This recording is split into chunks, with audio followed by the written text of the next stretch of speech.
What we saying, guys? Today I'm going to talk about how to improve your spacing in Dragon Ball FighterZ by thinking about it in this way. Let's get into it. So the way I like to look at the spacing game is the space between us is like a magnetic pool where the two magnets.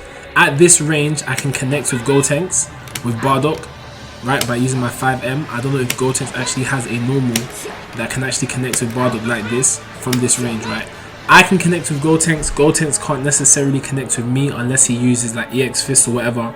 But the case is this: in the spacing game right now, Bardock has the advantage. You always want to be at a range where you can connect with them, but they can't necessarily connect with you. If we bring in Vegeto's range is much greater, which is why Vegeto is very strong when it comes to spacing.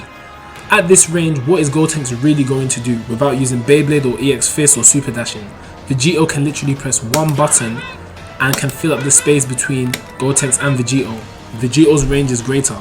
Vegeto has a greater range where he can actually act, but Gotenks has now more of a range where he can't act. Gotenks might think he's safe here, but Vegeto can do a 5M and punish him.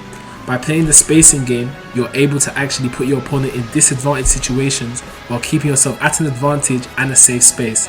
Let's get into some examples.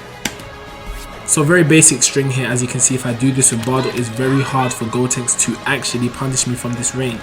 Now, me knowing this, I'll use this kind of string against Gotenks until Gotenks does another normal, which isn't necessarily the light attack, right, to challenge me at this range. This now incurs more of a risk for the Gotenks player, as I could just go back into my light attacks and do what I have to do in order to punish him.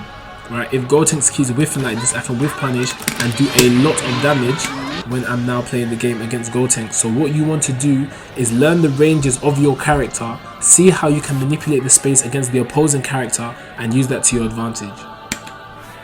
The spacing game is a very fundamental game in fighting games and is no different to Dragon Ball FighterZ. Go out into training mode, try out different spacings and see where you can punish your opponent, but your opponent can't punish you. As always, we're on the road to 1K. Please like, comment and subscribe, and I'll catch you guys next time. Exalted Dojo to the moon.